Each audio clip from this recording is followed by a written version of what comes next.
This is TrineDay's Roundtable number 5. The quest for the Grail is resolved, the oldest spy operation in history. The deep answers are in the mystical. Change is happening. Never give up. Resurrection. Part of the series exposing the failure of empire and reclaiming the narrative creation process, featuring publisher Kris Millegan and husband and wife co-authors Paul Fitzgerald and Elizabeth Gould. I am Bruce de Torres. I'll be moderating today. These roundtables were inspired by the Valediction, Paul and Liz's 2-book novelized memoir that combines 3 days of the Condor and the film JFK as it unravels the deep state mystery behind the unsolved 1979 assassination of U.S. Ambassador to Afghanistan Adolph Dubs. His death changed the world as much as JFK's, but few even know his name. To set the stage, I want to share something that Paul and Liz wrote about the Valediction. Instead of fulfilling the American dream, the U.S. trapped itself in its own nightmare of endless war. Now, Americans long for a spiritual regeneration towards peace.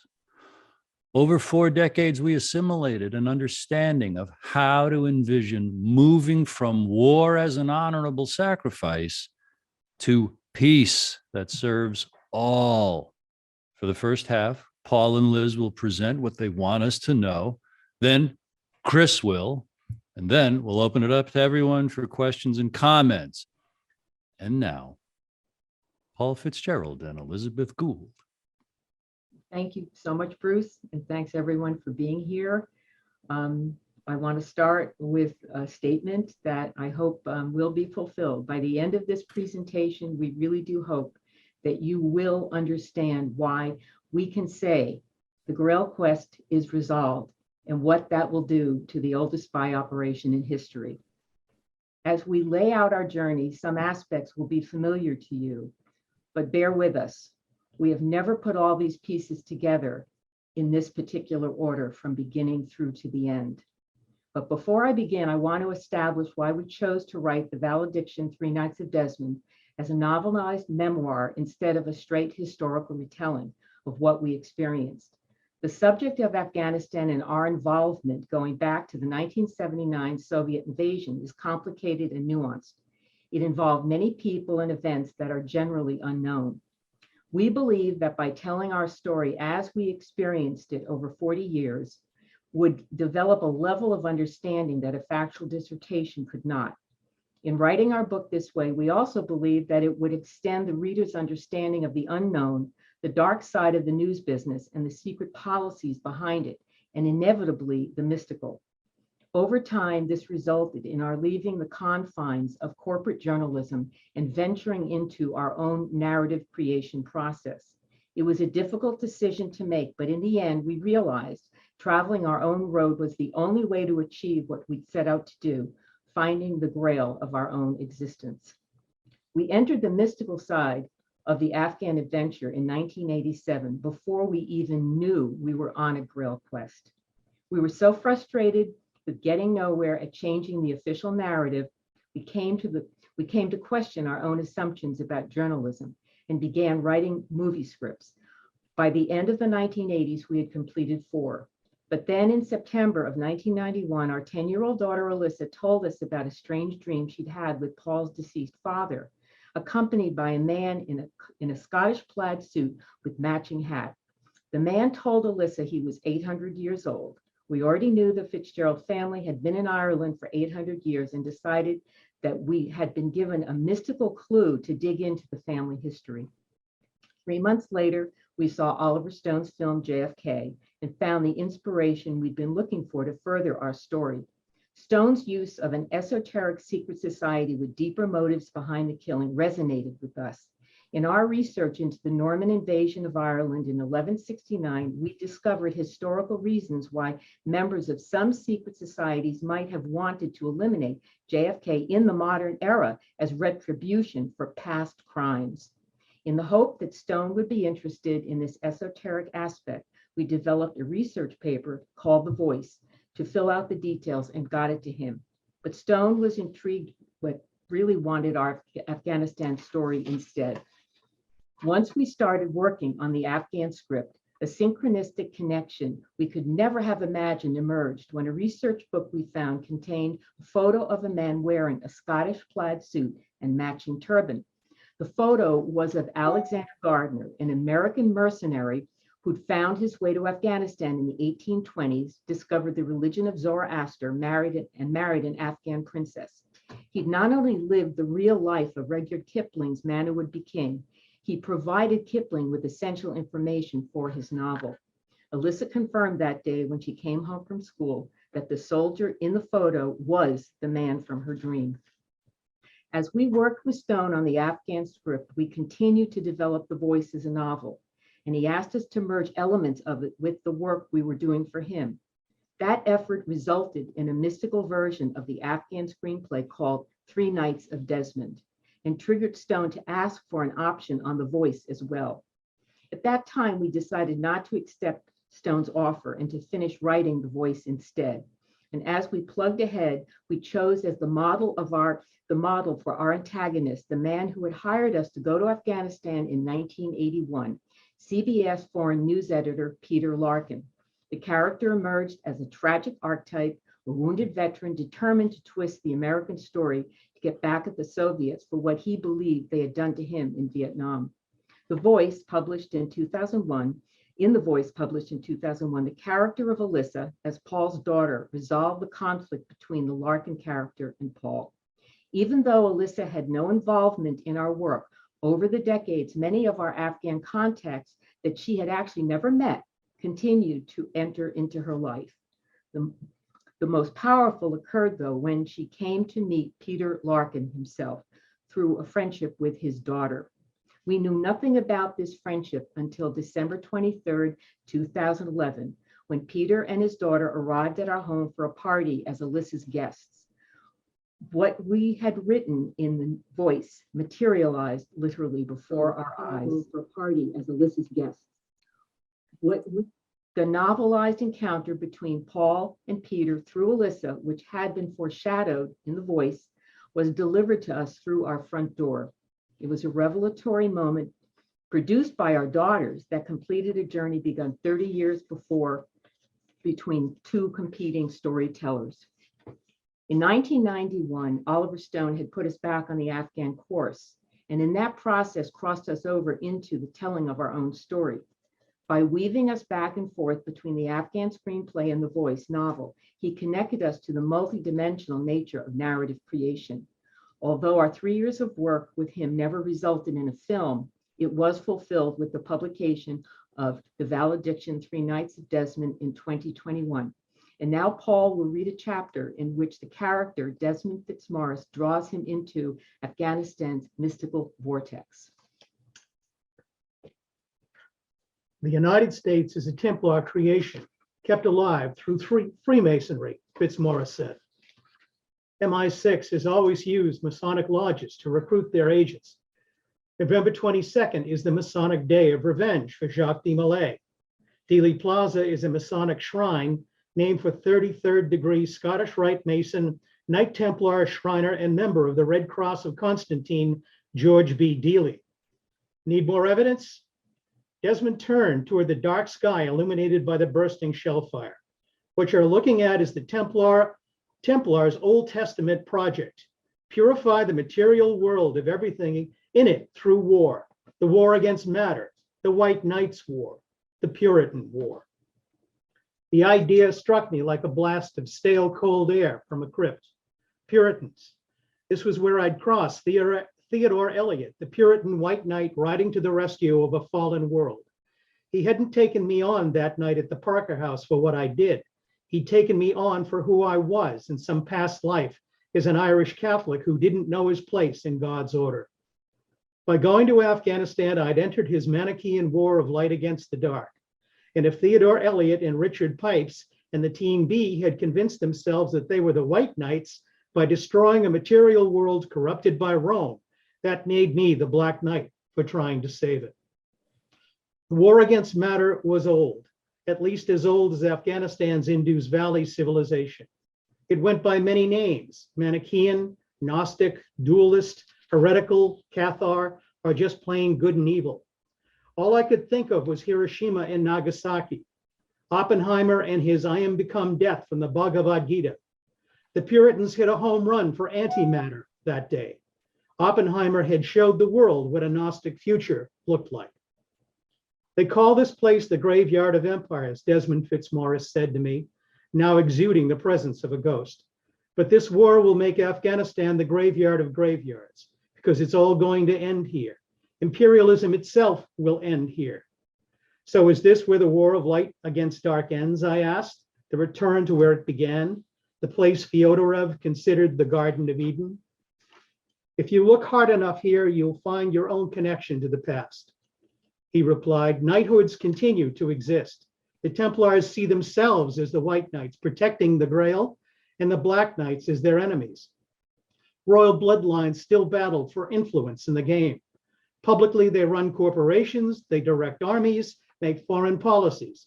Unseen in the background, they adhere to a calling that came before. I struggled with the idea. Am I one of those? Fitzmaurice snorted a laugh. Everyone who comes here has been called. You think it's about the narrative. It is, but the narrative was written down in the Old Testament long ago, and you can't change it. Don't be so sure, I said in a fit of hubris. I brought backup this time. He's arriving by plane tomorrow along with my wife and crew. We'll see how that old Puritan Theodore Eliot deals with that. Fitzmaurice smiled coldly. And how do you think the CIA will react to your rewriting their dream of fulfilling Old Testament prophecy? Fitzmaurice's comment almost knocked the wind out of me. The CIA, I said, absorbing for the first time who exactly I was up against. Can there be such a thing as Central Intelligence? The insiders call it Mother, he said coldly. How very Gnostic, I responded. Fitzmaurice looked at me thoughtfully and sighed as the light show rumbled on over the horizon. You will learn before long that the White Knight's obsession with Mother has made them mad, he said, sighing deeply. They are locked into their dualism. By fulfilling the prophecies they actually believe, they are hastening the arrival of the Redeemer, the dad who'll come down off the mountain and straighten it all out. And who's the dad? I asked. Yahweh, of course. Yahweh will restore the King of Jerusalem to his rightful throne and rule the final empire, when all the nations will pay tribute to the house of the God of Jacob. For the nation and the kingdom that will not serve you will perish, and the nations will be utterly destroyed, Fitzmaurice muttered pensively as the rumble of the guns grew closer. But they've forgotten that in reality, the father and the mother must come together in their son to escape their dualism. For without the Son incarnating, there can be no Trinity, and without the Trinity, there can be no resurrection. Fitzmaurice turned back one more time to the chaos over the ridge, and that is the narrative you must be prepared to deliver. So what is all this Grail business about anyway? The legend of the Holy Grail has ancient roots going back thousands of years and has changed dramatically over the millennia. It is described as having a wide range of spiritual and magical attributes, or being the ultimate object of achievement or desire. While it is generally believed that the Grail is a mythical object, some believe that it exists and can be found. The Grail concept, as it is known today, did not exist until 1182, when the French poet Bruce de Torres combined ancient Irish myths and characters surrounding the Arthurian legends and transformed them into Percival in the Holy Grail. It was a literary creation that suited the Norman monarchs ruling Britain and France, and of the politics of the era. Since then, many variations on the theme have been written. Starting in the early 13th century, the German poet and composer Wolfram von Eschenbach took Troyes' unfinished Percival and the Holy Grail and created a poem, 25,000 lines, titled Parzival. Parzival introduced the theme of the Holy Grail into German literature, and it is still considered one of the most profound literary works of the Middle Ages. Many historians believe that the Grail story originated in Celtic Ireland, but there is historical evidence that proves its lineage precedes the arrival of the Celts.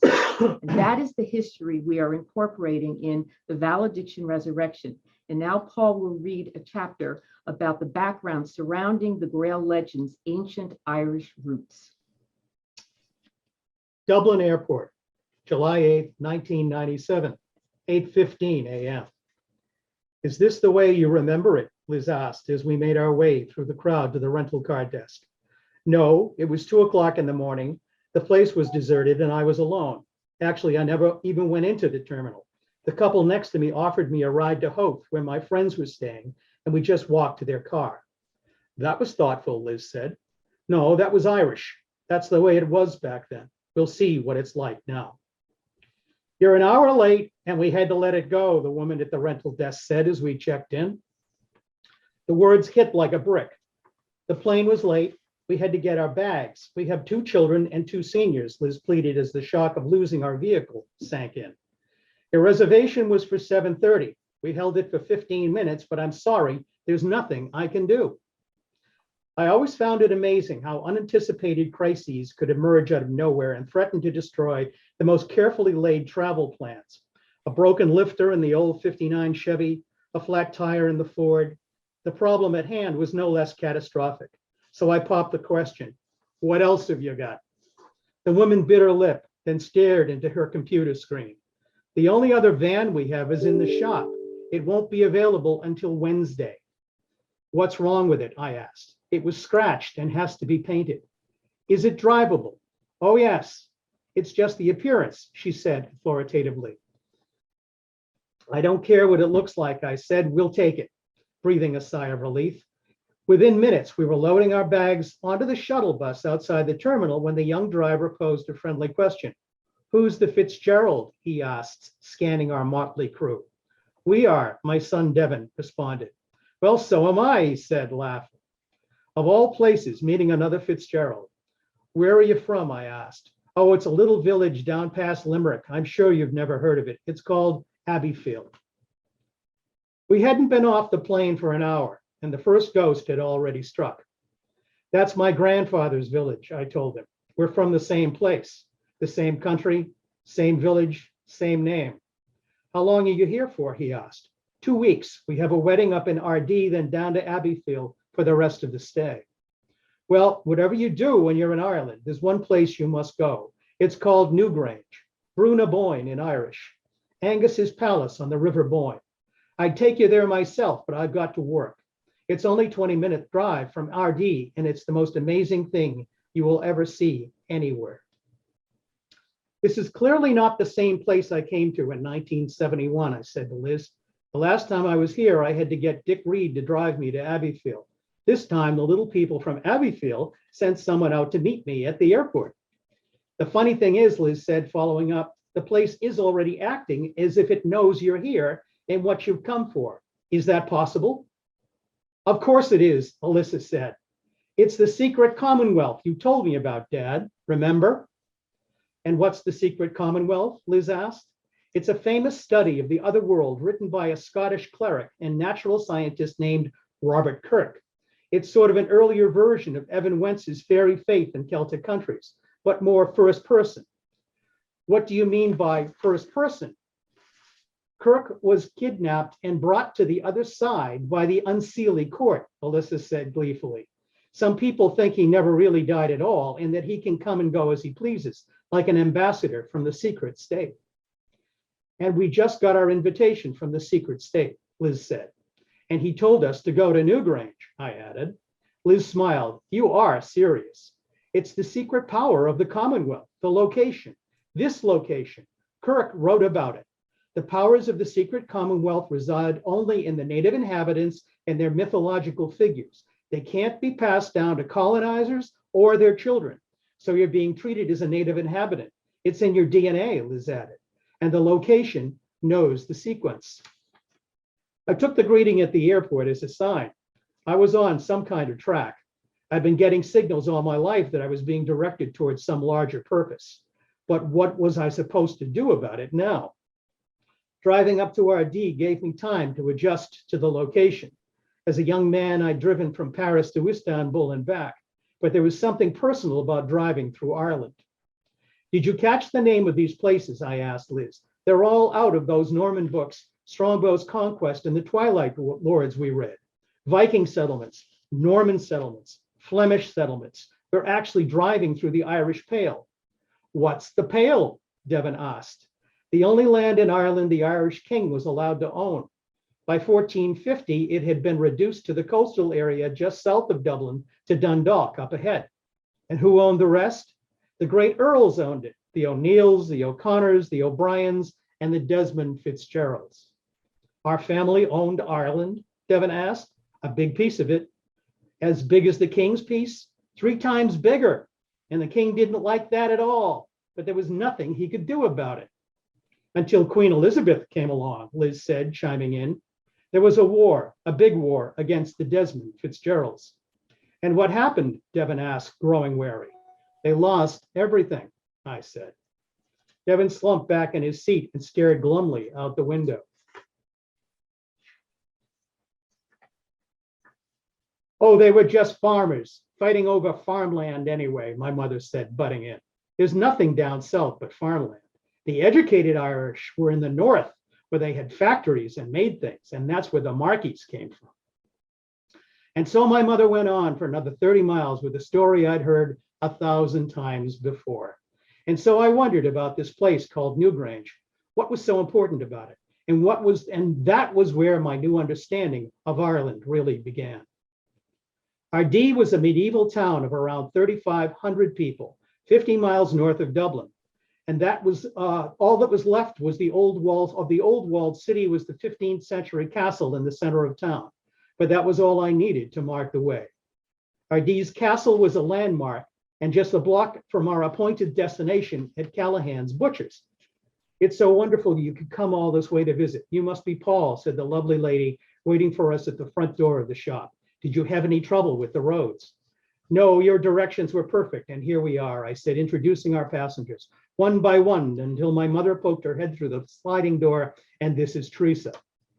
Rosemary Callahan had been corresponding with my mother over family history for years. By the time we pulled up in front of her storefront, my mother had probably revealed more about us than we knew about ourselves. Callahan's butcher shop was a thriving local institution that had been handed down from father to son for nearly 100 years. Rosemary was everything I expected an Irish host to be. And when the opportunity presented itself, I told her about our strange encounter at the airport. So his name was Fitzgerald, and he was actually from your grandfather's town, she said. And you didn't know him? No, and he told us to go to Newgrange. Do you know the place? I've heard about it, but never been there.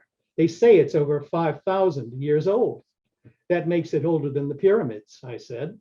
I know, they made a big fuss over it when they began the excavation. That must be why, she said, thinking to herself. I'll call the bookshop next door. Within minutes, Alyssa was lording over a newly collected pile of books and perusing a copy of Newgrange Archaeology and Art and Legend, written by the husband and wife team who'd done the excavation. Dad, we have to go there, she said, sweeping through the pages. It's a Neolithic passage grave. What does that mean? Liz asked. 2300 BC. It means it was a place to commune with the dead. It says the brew was obviously regarded by various storytellers not merely as a burial place or a mausoleum, but as an abode into which people could enter and emerge at will. What's so special about that? Devon asked. It is usually made clear, however, Alyssa read on, that they are of a supernatural order and that the abode or house is not a conventional one. May I see that? Liz asked. In mythological or supernatural contexts, the brew was associated with the Dagda, the good god, his wife Bwan, and his son Angus, all belonging to the Tuatha Dé. People said to have inhabited Ireland before the coming of the Celts, and who thereafter retreated into the fairy mounds and the forts of Ireland. They were not gods in the sense of deities to be revered, but were regarded as supernatural beings who could and did perform deeds beyond the power of mortals. So they were immortal, Liz said, handing the book back to Alyssa. I'm sure it sure looks that way, Alyssa said. It says there are 2 main reasons for why it was built, as the abode of the mythological or supernatural beings known as the Tuatha Dé Danann, the people of the goddess Danu, and as the burial place of the pagan kings of Tara. And what's the other book you came across? It's a book written by Joseph Campbell called The Masks of God. The lady at the bookstore said it had a lot about Newgrange in it. By various schools of modern scholarship, she read, The Grail has been identified with the Dagda's cauldron of plenty, the begging bowl of the Buddha, in which 4 bowls from 4 quarters were united, the Kaaba of the great mosque of Mecca, and the ultimate talismanic symbol of some sort of Gnostic Manichaean rite of spiritual initiation practiced possibly by the Knights Templar. The Knights Templar, Liz repeated. And what if the Gnostic Manichaean rites of initiation are the Mithraic initiation rituals, she asked. Now that would be a connection. The Templars and their leader, Jacques de Molay, were burned at the stake as heretics, I said. And the 30th degree of Masonry is revenge for his murder, and the Masonic Day of Revenge is November 22nd, Liz said. And there we are, back where we started with JFK, I finished off. So the Templars, JFK, the Masons, and probably dozens of secret societies are all in competition for this thing called the Grail, the cauldron from which no company ever went unthankful, whose contents both restored the dead and produced poetic inspiration, Liz read, quoting from the Campbell book. And we found the source of it right here at a place called Newgrange, thanks to another Fitzgerald from Abbeyfield, a lady from RD, and my mother, Teresa. I said, God certainly does work in mysterious ways. Liz? And how were we to take these mystical aspects of the JFK assassination narrative and bring them to a satisfying resolution as a part of our quest? That became our challenge. Since 1963, the analysis of the JFK assassination hasn't moved far. Despite a staggering wealth of information provided by researchers, the mainstream arguments are still confined to lone gunmen, conspiracy theories, Cuban Americans, the mafia, the CIA, and/or the military-industrial complex, all of whom had motives for wanting JFK dead. Even as JFK's presidential campaign began in 1960, it was obvious that religious attacks on him were beyond politics as usual. Political cabals in the US were already opposed to a Catholic becoming a president long before JFK, and especially in South Texas. The election was the final straw for those who believed America was a Masonic state created for those fleeing Rome's persecution of a medieval knighthood known as the Knights of the Temple of King Solomon, the Templars. How did it happen? On October 13, 1307, the French King Philip IV, who was in debt to the Templars for financing his wars, ordered them arrested and charged with heretical practices. Then on November 22nd, under pressure from King Philip, Pope Clement V issued the papal bull instructing all monarchs of Europe to seize their assets. When the last Templar Grand Master, Jacques de Molay, was burned at the stake by the Pope's inquisitors in 1314, it would serve as an inspiration to generations of heretics dedicated to overthrowing the papacy. In 2016, we published an article stating it was time to stop the revenge and retribution cycle triggered by the suppression of the Templars that justified the killing of JFK, and received this statement from a self-described heretic, quote, "This country was created by Freemasons to escape the killing machinery of the Roman Catholic Church. The USA was created as a safe haven to launch a counter war on the church, hence separation of church and state. And yes, JFK, a Catholic, was taken out because of a history beyond his control. What would allow a Catholic, who would allow a Catholic to run a Masonic refuge? So no, we will not forget, and we do not forgive an evil institutional empire of conquest and profit and power. It is our work to bring it to a halt. Not to us, Lord, not to us, but to your name give the glory." End of quote. The official narrative of the JFK murder has remained static for too long. 60 years of delays and lame excuses have rendered it mute. The time has come to dig deeper into the JFK murder, and in our book, The Valediction Resurrection suggests the place to begin is with JFK's ancestors. The Fitzgerald dynasty began in 1097 with the marriage of Gerald of Windsor to Nest, daughter of Right Bap Tudor, King of South Wales. The marriage was arranged under the auspices of King William Rufus, the son of William the Conqueror. As a Tudor princess, Nest's lineage traced back to the mythological Celtic court of Arthur, forming the basis of the Grail legends associated with the presidency of JFK. On November 2nd, 1100, in the New Forest, King William Rufus was slain by an arrow shot by Walter Tyrrell, a very close friend of Rufus. Although everyone knew who'd shot the arrow, Tyrrell was never held accountable. It is suspected by many that Rufus knowingly accepted his fate and became the sacred sacrifice required by the ancient rules of kingship. Britain's new Norman aristocracy wanted to prove its legitimacy to the people, and the way to get it was by combining both the political and mystical power of the Grail narrative with sacred killing. Our premise is that, like William Rufus, JFK's murder also fits a pattern of sacred sacrifice. He was shot in Dealey Plaza at a Masonic triangle and suffered the Celtic triple death, strangled by a shot through the throat, shot in the back, and virtually decapitated with the third shot. Researchers claim his brain is missing. Whoever killed JFK on November 22nd, the Masonic Day of Revenge for the destruction of the Knights Templar, was allowed to escape. But even more telling is that, like Rufus, JFK's actions prior to November 22nd seem to indicate that he understood his fate and that he too had accepted the role of sacred sacrifice. Did JFK's assassination complete a Grail cycle that William Rufus inaugurated with the marriage of Gerald and Nest and the creation of the Fitzgerald dynasty in 1097?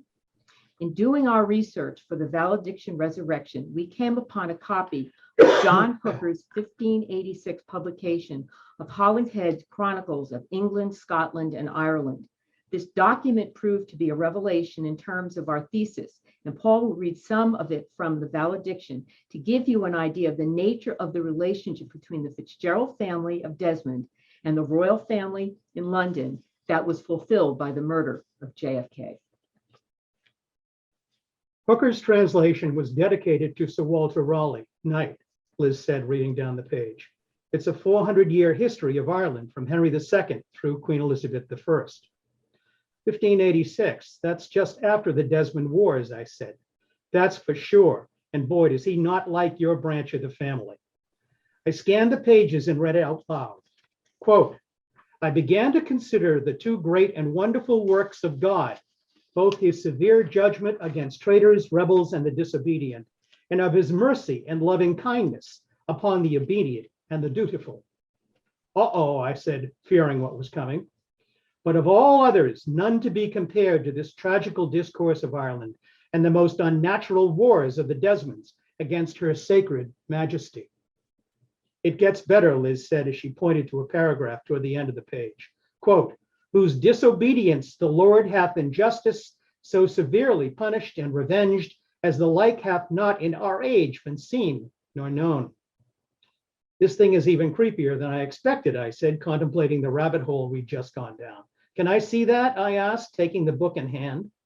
Quote, the Earl of Desmond, named Gerald Fitzgerald, was descended of a younger house of the Geraldines of Kildare, and both of them descended from one and the same ancestor, Gerald of Windsor, a noble gentleman of Normandy, who after his arrival into England traveled into Wales and there married the Lady Nesta, daughter to the great Rosines, Prince of South Wales, and by others had issue Maurice Fitzgerald, ancestor of the aforesaid Geraldines, and for their truth and fidelity were advanced to honor.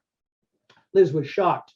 Hooker is certainly making it clear the Fitzgeralds were originally revered by the royals, she said, shaking her head.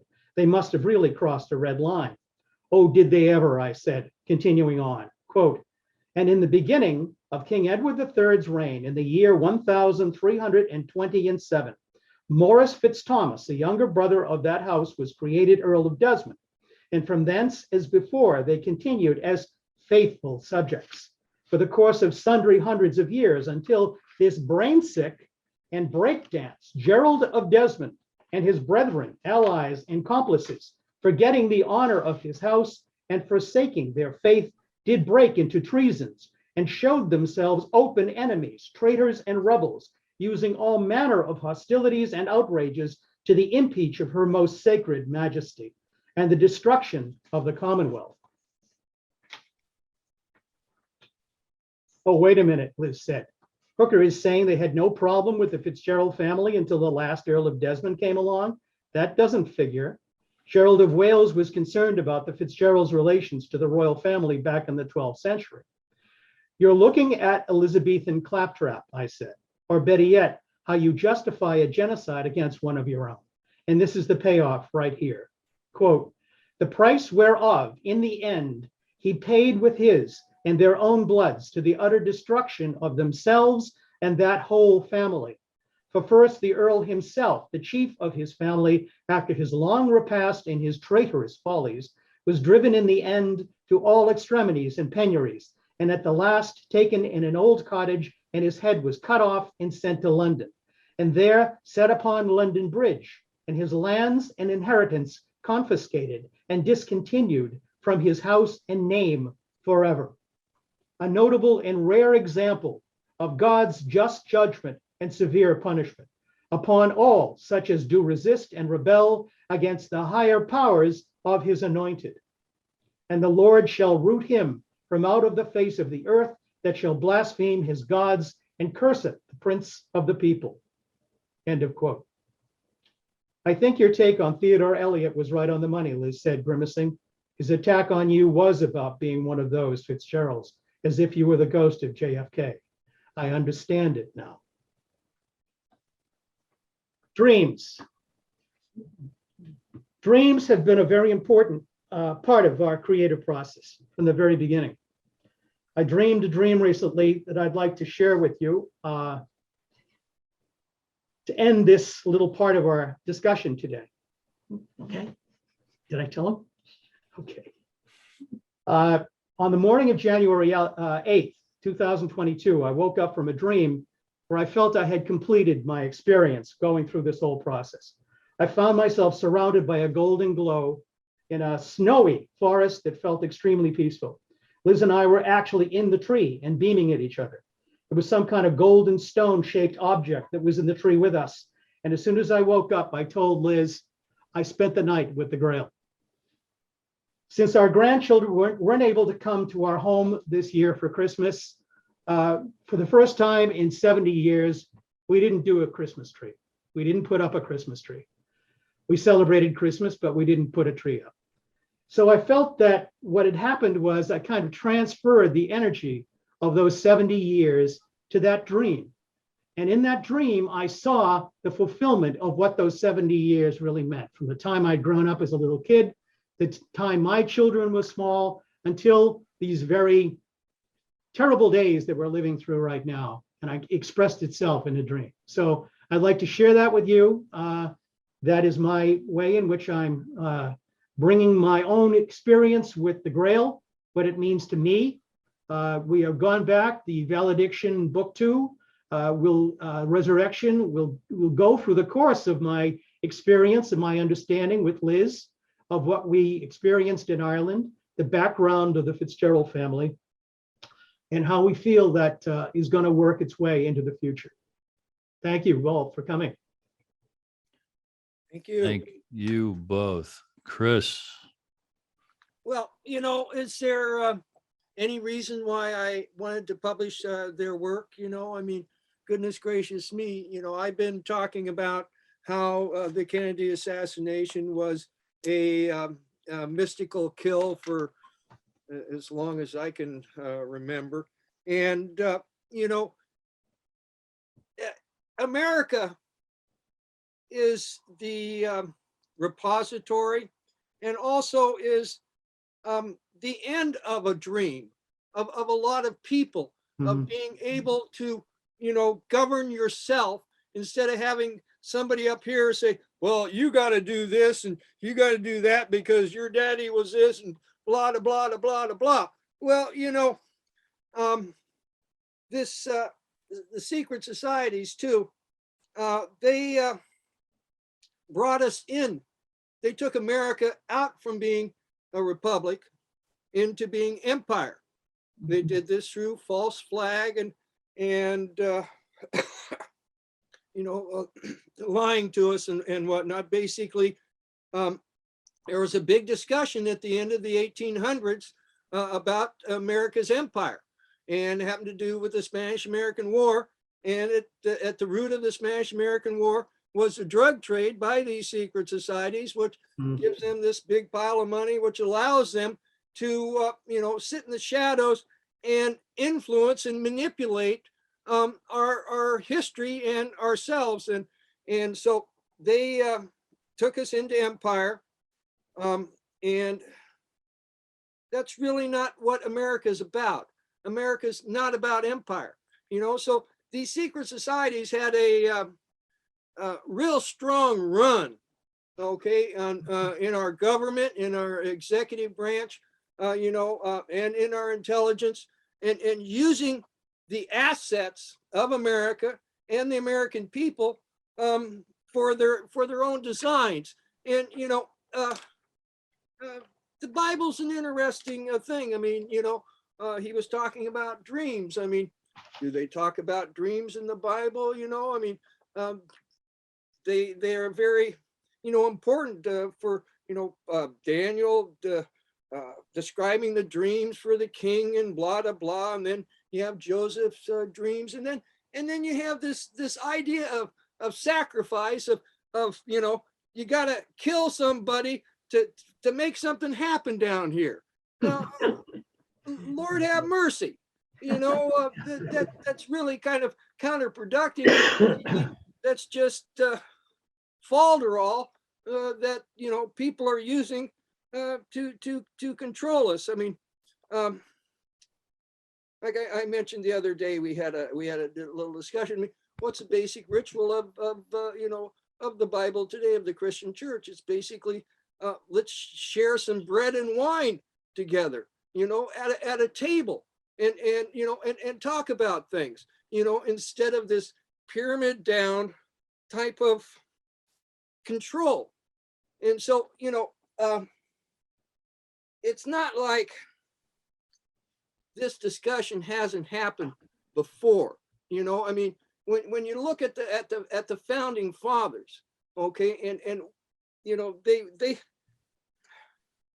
went through years of literal hell and trying to work with all these different people that were here in the United States. And we're finally here in 2000, we're finally dealing with slavery. Okay. And, I mean, and it just wasn't Black people. There was other people that were brought in here for slavery, but the whole idea that, well, let me see, I own you and I can make you do what you want. I mean, isn't that rather antiquated? Yeah. to say the least, so, when Paul and Liz, brought me this book, I looked at it and I says, yeah, this is a book around which change can happen, because again, change is happening. And it's not just us. I mean, it's very nice to go out there on Facebook and other places and see that, other people are talking about, the end of empire and a revitalize of our republic, and an understanding of where we are and what we can do. And, I know, I just,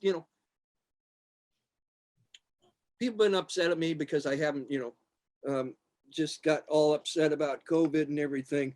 And it's because I really see that as a distraction, okay, to keep us all wrapped up in this thing, when really the problem we have is the corruption in our government, okay, way beyond all of this other stuff. We've got to deal with the direct corruption of our government. And, the other part about, apocalyptic thinking and different things, you have the dualism. The other thing you have is that people think that things are going to happen immediately. Okay, change is going to happen and we're all going to be happy because now, but then, everybody has their own ideas. And so how is just one kind of change going to make everybody happy? I mean, again, it comes down to the table, sitting around talking about our problems and saying, okay, what can we do to correct it? And myself, I don't like war to correct things. I think, a republic and voting and talking about things and working things out through the political process is the proper way to deal with your neighbors and your brothers and sisters, because that's what government is. Government is dealing with our neighbors, with our brothers and sisters. So Paul and Liz, wow, you really are showing the paucity of today's rhetoric and the future that we can have. We can have a much better future. There's no reason for all the baloney that happens. Thank you, Kris. Thank you. It's a wonderful compliment. Thank you. At this time, everyone, all the audience can unmute yourselves as long as you don't have background noise, and raise your hand or start asking a question. Let me recognize you, and I'll try. It won't get too chaotic. There's not a mob here, but please, I love to ask this question. Not who's got a question. Yeah, that's not who's got a question, but who's got the first question. Who's on first? Who's on first? That's a great question too. If it helps, I'll just say how Kris has published over 120 books over the last 20 years. Books that the corporate controlled mainstream media powers that be won't touch. And if you're not familiar with his site, TrineDay.com, where you can get Paul and Liz's book, this kind of rich history is really, really, really well documented, like I say, in over 120 books. So now I'm going to challenge our audience. There, you've been challenged to tell us what you feel about all you've heard, or ask what occurs to you. Carol, please. Well, I've actually known Paul and Liz for a long time, as well as Kris. In fact, I think I sort of gradually Yeah, we did. introduced you two Yeah, together yes, in you different were ways the one. over different decades.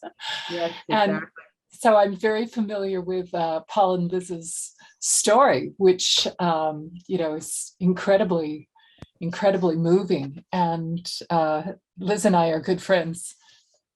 And I just had an experience on Martin Luther King Day in Sacramento. There was a rally, and it was called Solidarity and Solutions. And there were some amazing speakers. And they suggested that we revisit Martin Luther King's letters from a Birmingham jail. But I read those letters and I listened to the speakers, and it was very transformative. But there was a theme, and I think you captured the kernel of it here, and that it has also been carried on through Martin Luther King and is like absolutely critical at the current moment, of recognizing the deeper truths about who I am, where I'm going, what is happening right now. And Liz, you suggested that I listen to a sermon by a local priest, and I listened to it, and he was of a Celtic tradition. His father was a Druid, and he was saying the same thing too. And I can't help feeling that that is precisely where we are now. And I was so glad that Kris mentioned, he saw the corruption in government. We know that our government is incredibly corrupt. I think a lot of us feel that it's not just our government, it's happening globally. And they have been, especially with the assistance of the CIA, they have woven a narrative which is utterly indefensible and incredibly oppressive. And we were evoking Martin Luther King, especially because of the segregation issue, the dehumanizing of an entire race in this country who worked so hard to create this country, and we're experiencing the same sort of insane segregation today, where so many of the population are being completely dehumanized. And I sort of rejoiced today to discover that the mandates, all of them, have been lifted today in Britain, of all places. So there is this extraordinary change going on. And I think it's the time for everyone to speak their truths. And there's an amazing event coming up, and Liz has been bugging me to talk to RFK Jr. and share this incredibly important piece of history. And I've been really shy about doing it because he's been so much in the foreground right now, trying to push the revelations, which will also help shift the planet. And he'll be in Washington, D.C.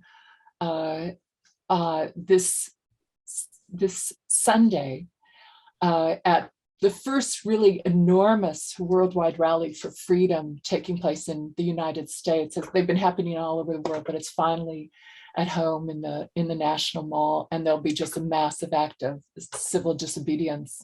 So we're at such an extraordinary time. I think your timing is great, Kris. I'm glad you decided to publish the book, and I promise I'll try harder to get it to RFK after. Well, by the way, Carol, I wanted to let everyone know what my idea was for Carol.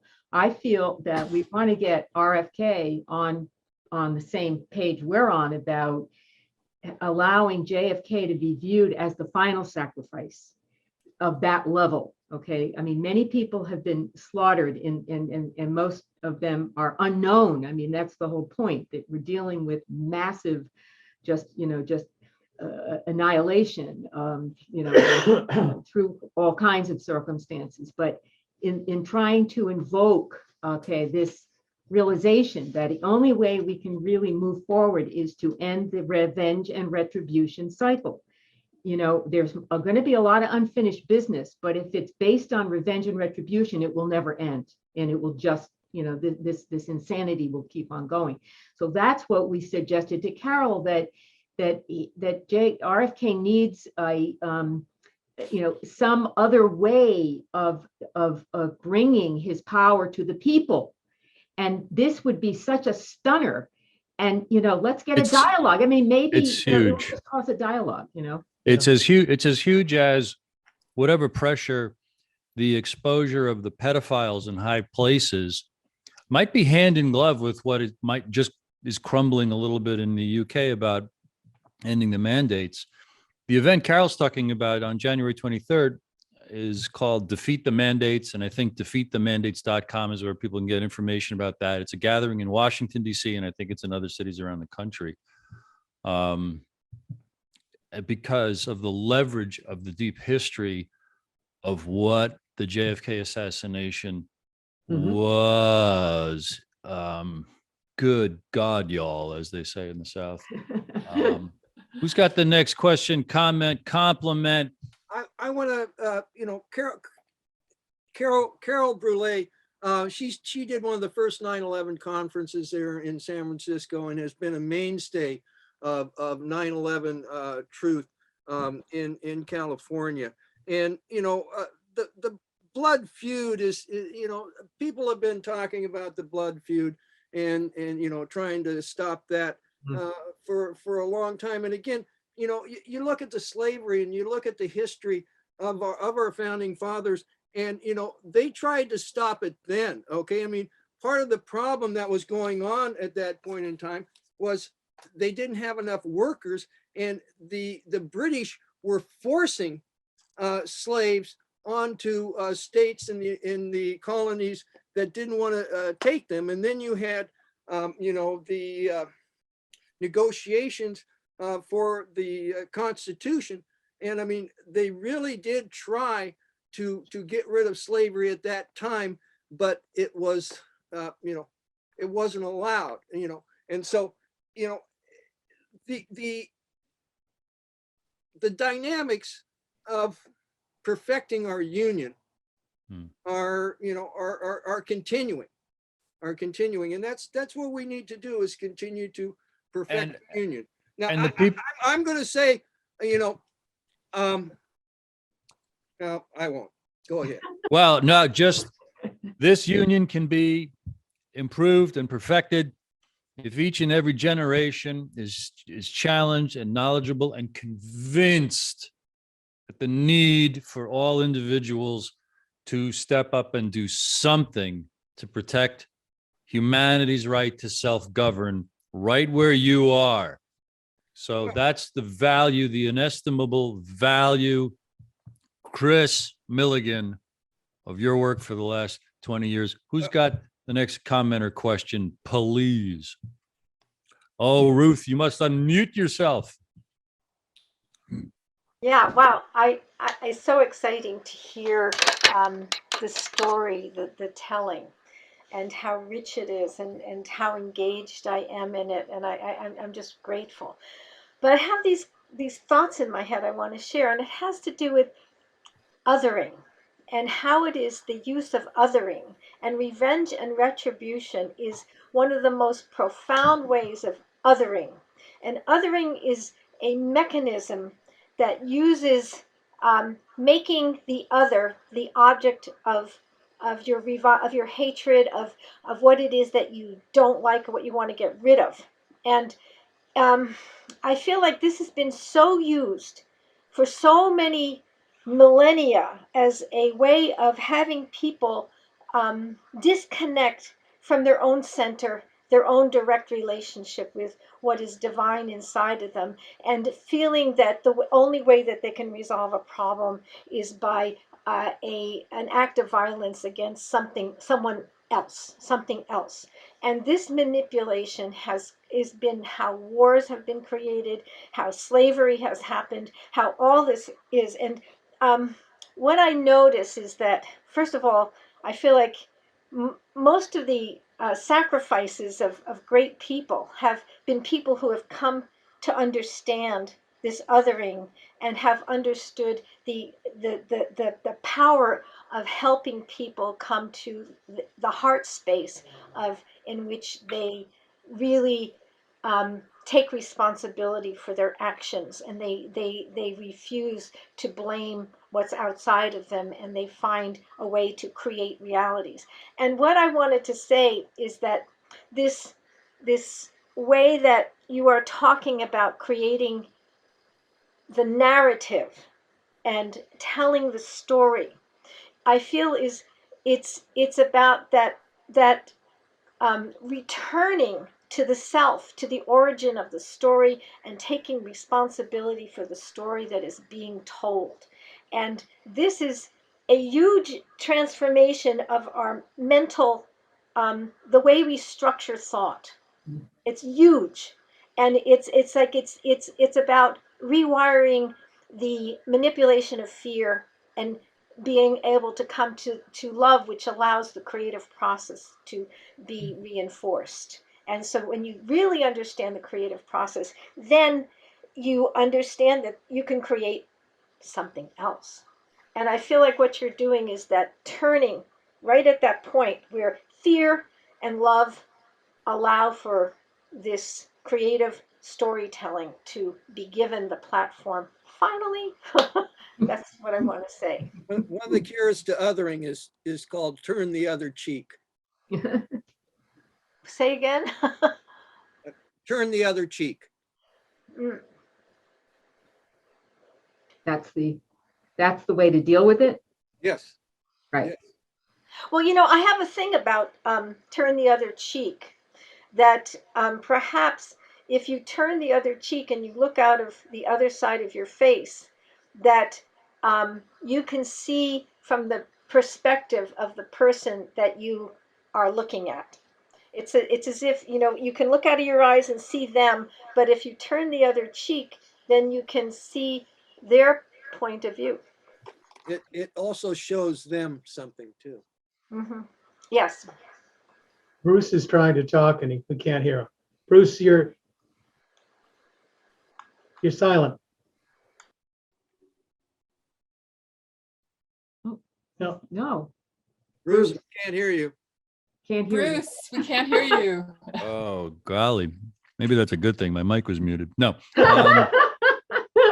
Thank you for pointing that out.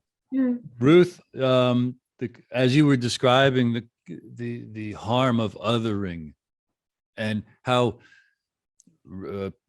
powers that be, authority, can manipulate us by demonizing groups of others that we can get mad at and put our energies into attacking, it occurred to me another cure, Kris, is also to ask oneself, why do I believe what I believe? Why do I think what I think?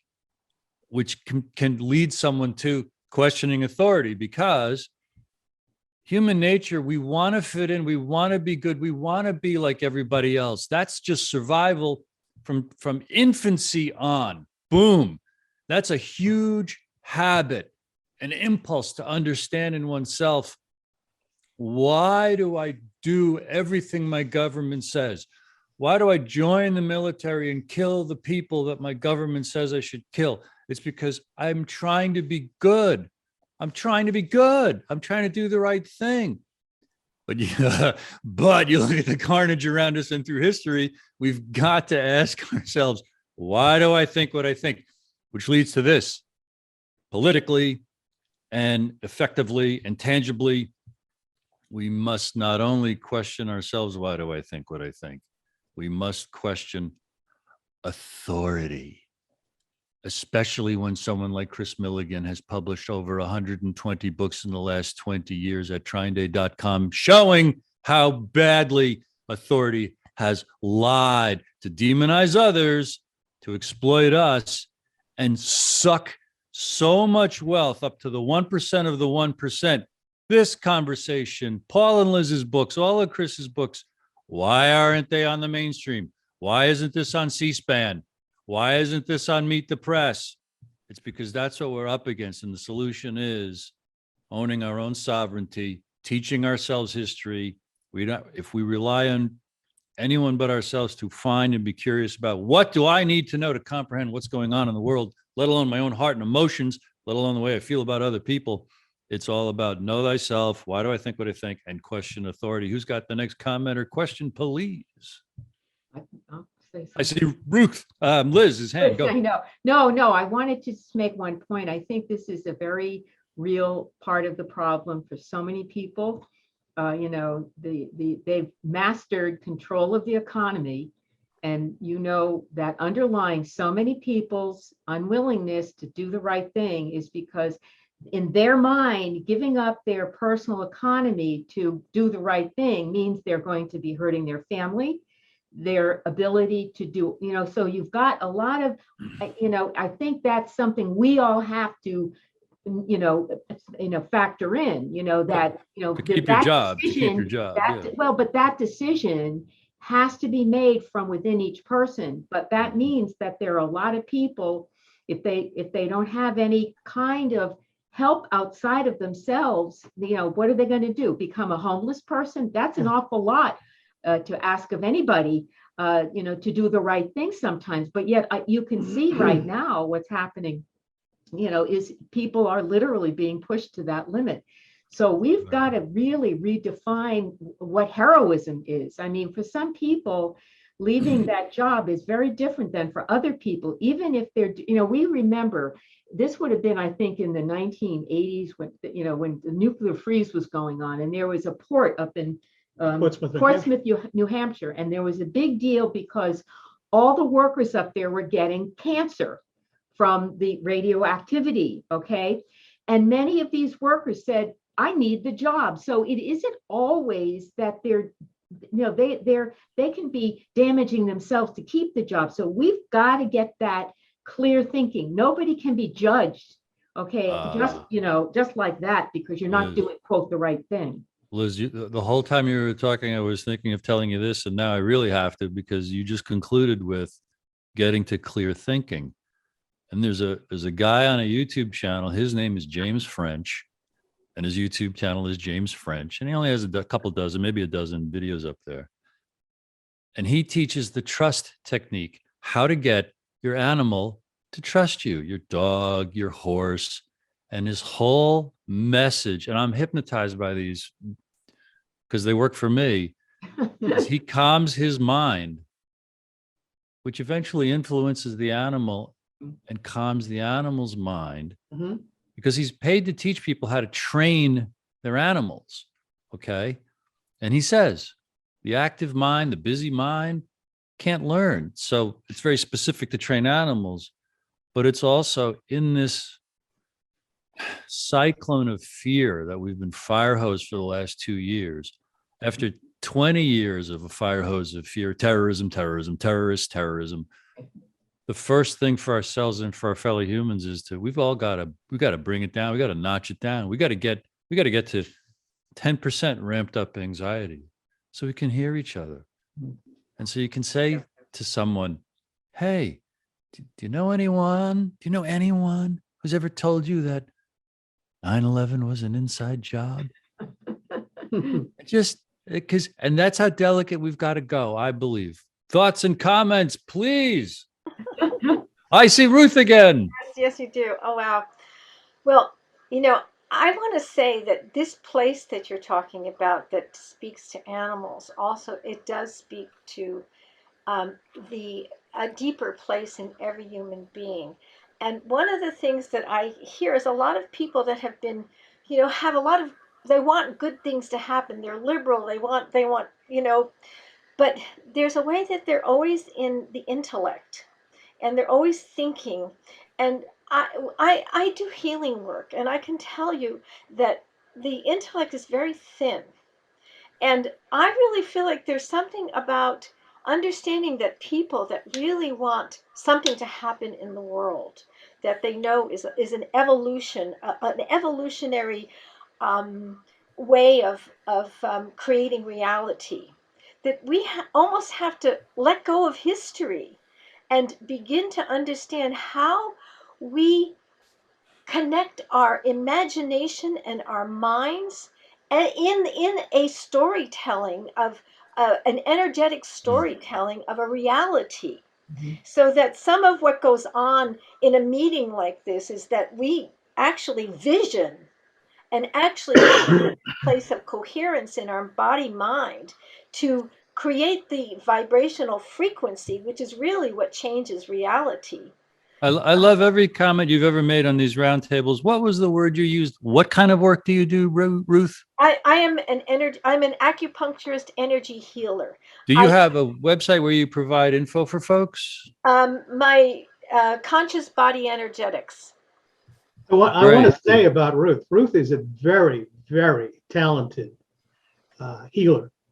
She has capabilities that are absolutely quite remarkable. We've experienced it personally.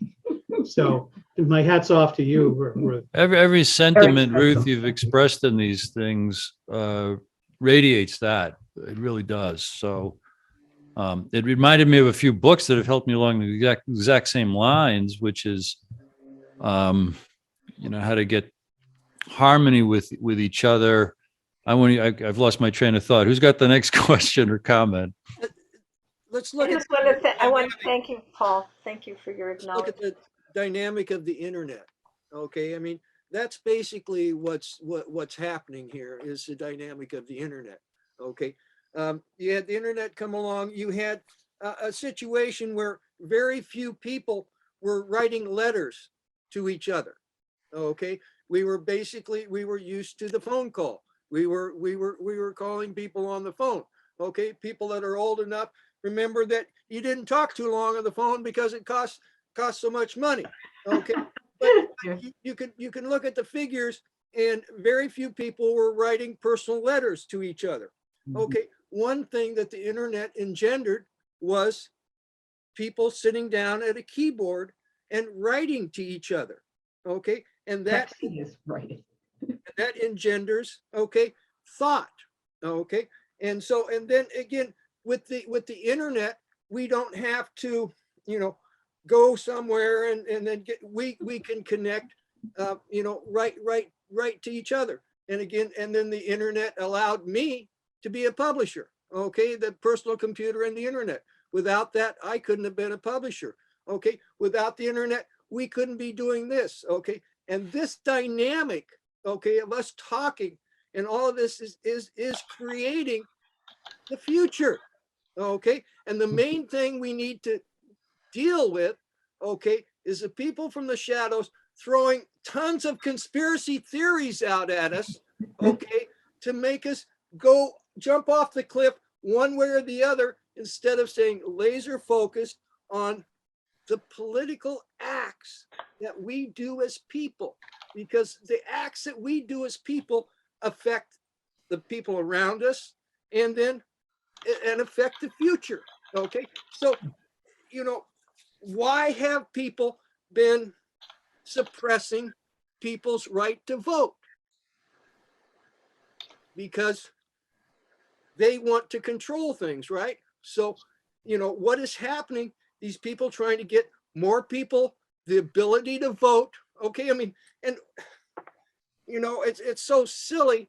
All the objections that everybody throws up about all this, because it's a very simple act. I mean, we can track, packages, and we know exactly where it is and all this stuff, but we don't trust this stuff for people to vote. So, because if we had honest votes, we would have a better world. Oh, but Kris, I mean, there's no question, but that's part of the problem now, is that the creatures you've been talking about have, taken over, using the technology for the evil. Let's put it that way, instead of for the good. Yeah, we can use it for the good, and we can Exactly. No, I agree with you 100%. That is exactly. But right now we do have a problem with the whole war mentality and the fact that we have close to over 700 billion. And again, the only way that this is going to change is through time, okay, and through political action. It's through political act. I mean, what are you going to do? Are you going to take over and be a dictator and then stop it all? No, you aren't going to do it. We have to do it through political action, and through votes. And there's, like I talked earlier. I talked to some kids, and they want to change our government. They want to have an anarchist type thing.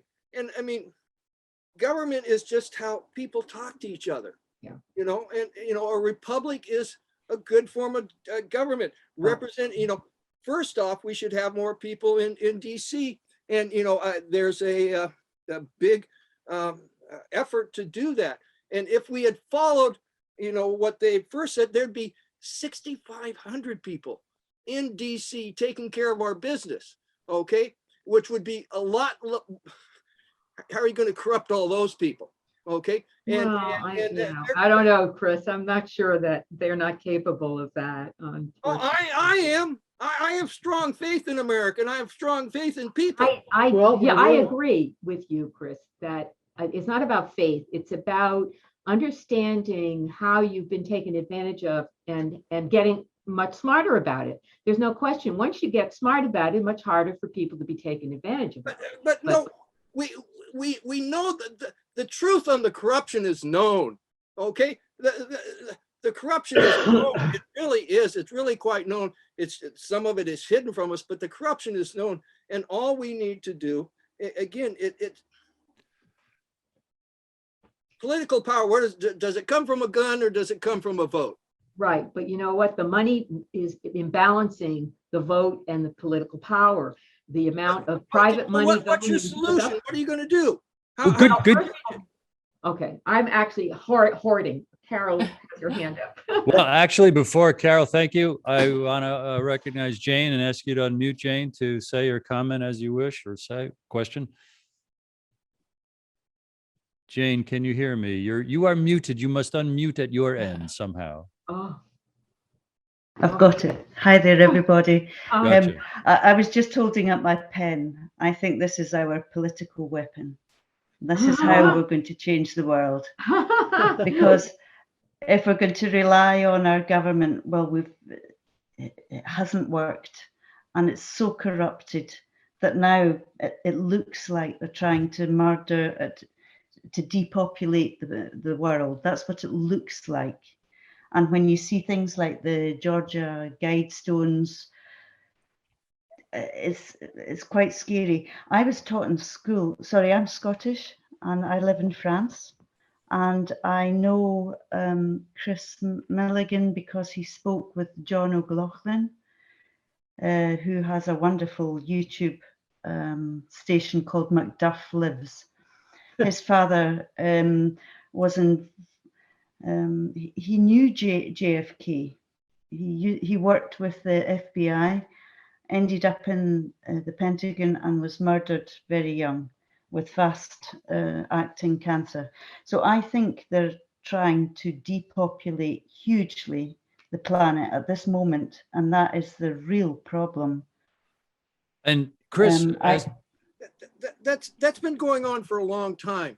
That's been going on for a long time. And again, the thing to do is for the people to take political power. And the only way I see that happening is through our republic and through the votes. I want to recognize Carol. How are you? Okay, so I was at this rally with Martin Luther King Day, and they were talking about the power of nonviolent struggle and how right now we need to have massive civil disobedience and resist unjust laws because they're criminal laws. I mean, they're actually laws to murder people, and that is where we can put our energy, every one of us personally, every day. I just went to buy groceries today, and I was told, you can't buy groceries unless you put on a mask. We tried to, on our way home, we tried to eat at a restaurant, and they're like, no, you don't have your vaccine passport. You can't eat. These are really basic human rights, and we have to fight for them locally. But I want to say, wait, Kris, you're going to love this. I submit. Give me a chance to. We've been having quarantines for a long time. Pandemic happened forever. Kris, civil disobedience is a powerful tool. Right. Disobedience is, but disobedience to what? Disobedience to who? To unjust laws. And again, I don't see that accomplishing anything. I do not see it accomplishing. I'm just saying, like Martin Luther King, he did accomplish something. Martin Luther King did true, but he's talking about direct nonviolence. That's what I'm talking about. The subject of slavery, on nonviolence. That's what we're experiencing towards now. A pandemic. It won't work. It won't work.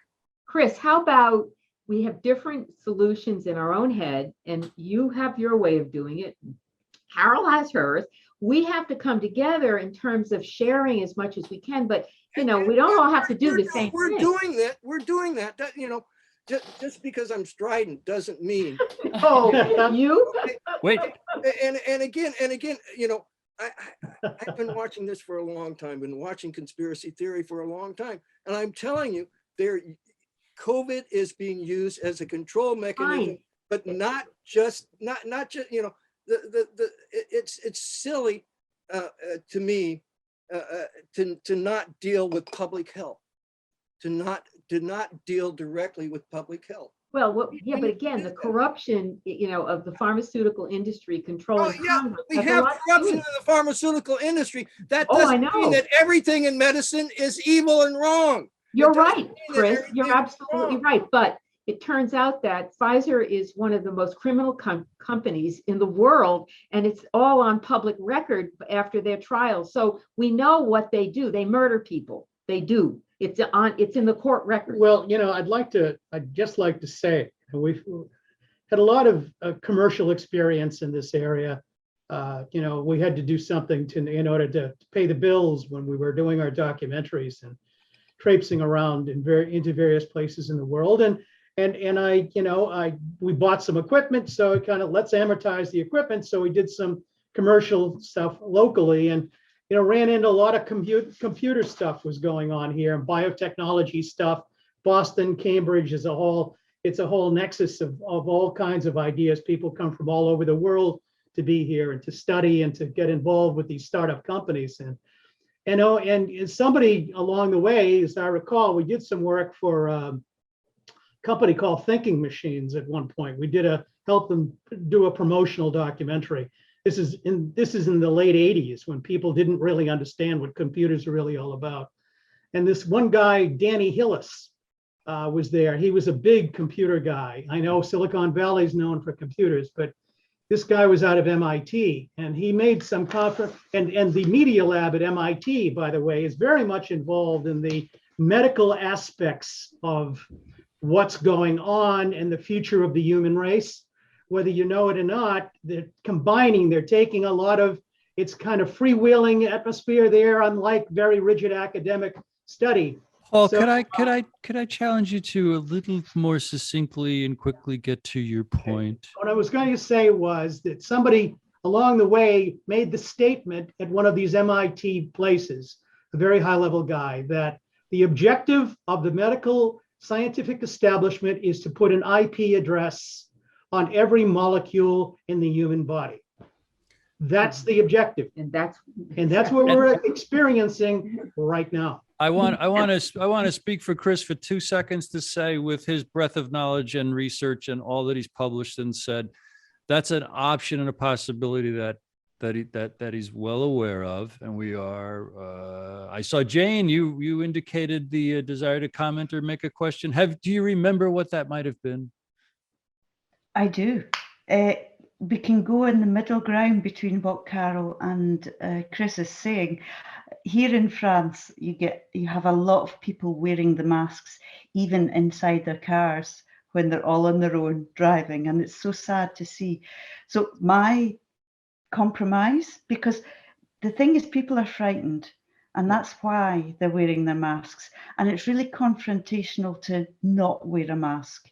So my compromise is to have a plastic shield so that you can still see my face. You can still, obviously air is coming in, but it's a mask and nobody says anything. Everybody just, she's got a mask on. So it's to find that middle ground, and that's the way to push forward and to be nice. Well, to try and be nice about it. Yeah. I think that's the way we can get forward.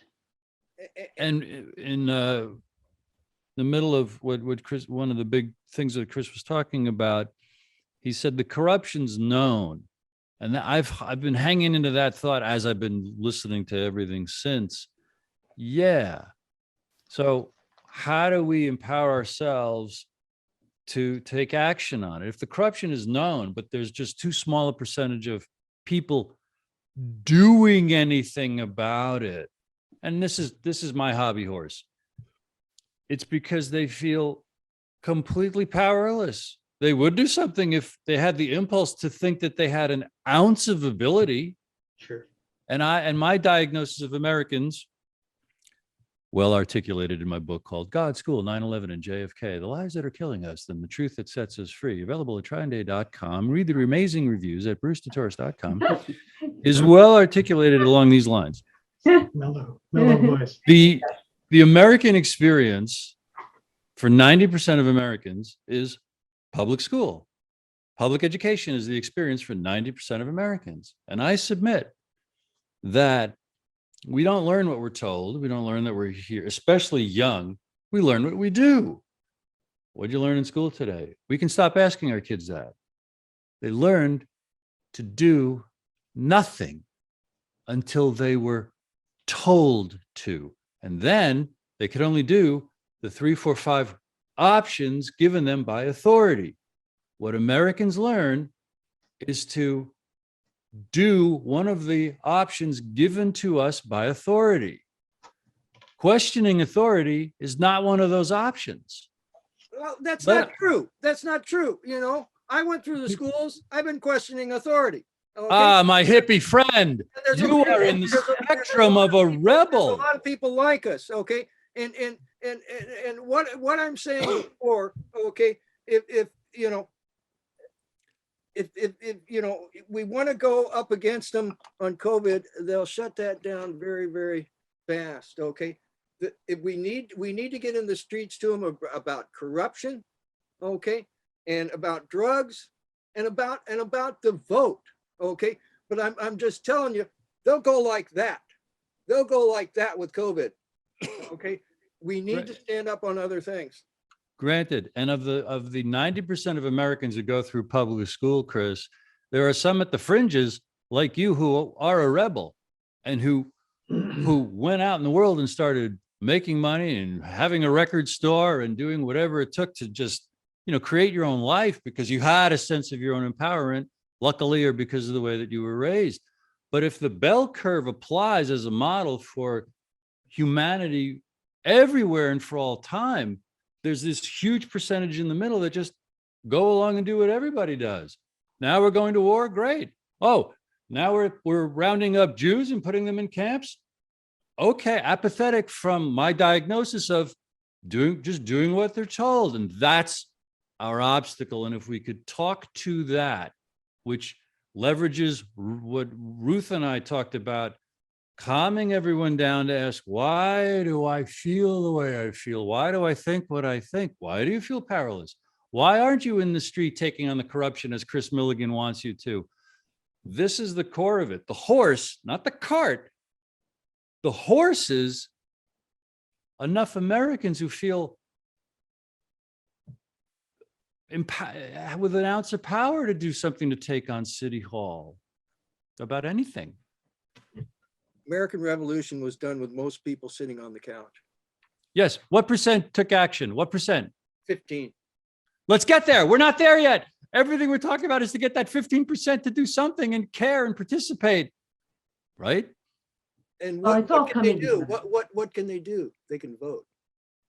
What can Great. they- That's at the top. That's the top of the list. We need 100 things on the list and we're out of time. No, go.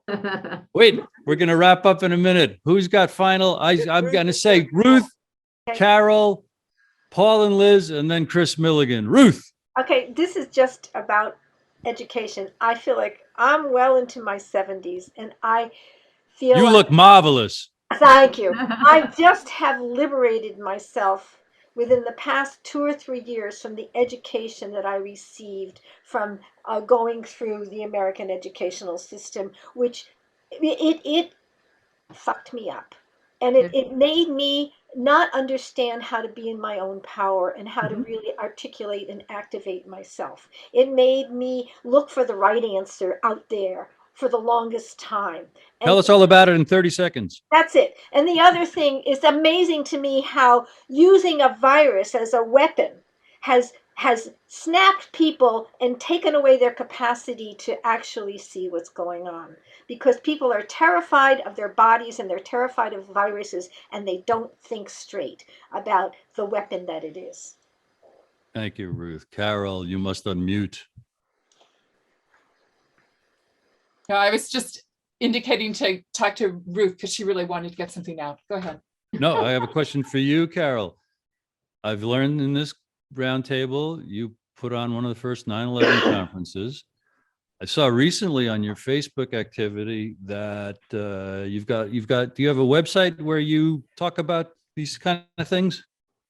Oh God, I have so many websites. But What's the one in 30 seconds you would advertise? No, I mean, communitycurrency.org is my oldest one. I've been just trying to change the monetary system. That's it. We have to in whisper. between everything else. Okay, no, that's fine. Say it again, Nothing less. communitycurrency.org. Yeah, All right, it's thank the you very oldest much. one. All Nothing right, less. Liz Change and is Paul. happening. Change it. Oh, yeah. Oh, We're- yeah. Right. You're getting your turn, sir. You're the grand finale. Hold on a second. Paul and Liz. 10 seconds or less, right? Well, More or less. I think you basically you heard it. Okay. Our goal is to, I think, try to offer up a reality, okay, that the magic is in the air. It's there for us. It's real.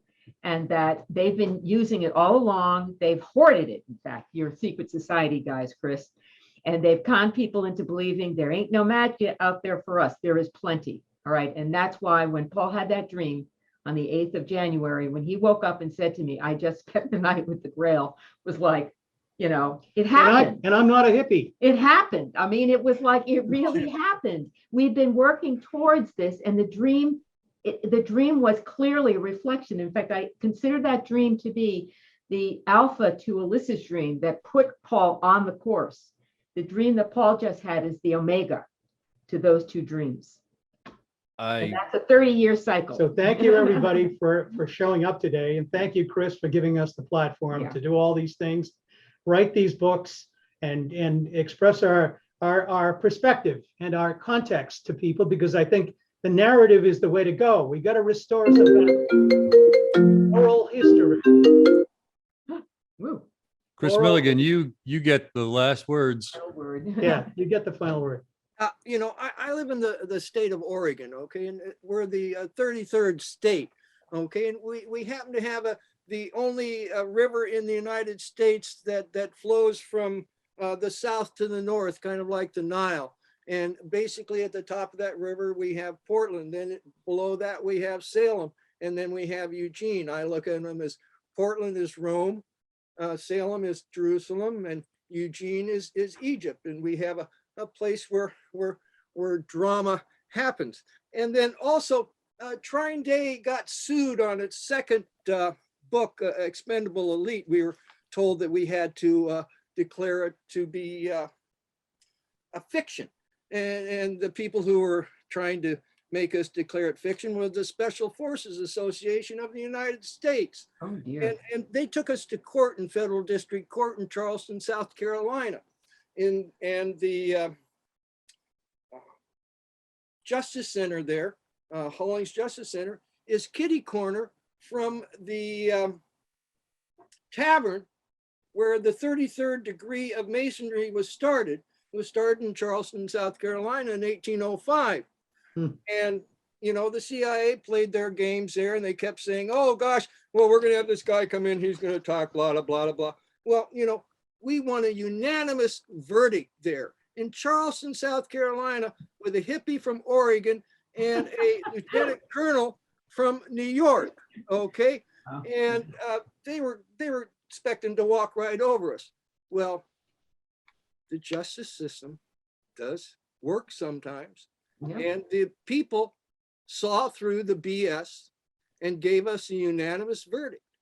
Okay. So yes, the mystical is here, and it's To help us. amen. So onwards. That's our cue, folks. Onwards. Thank you all. Thank you all. Thank you, everybody.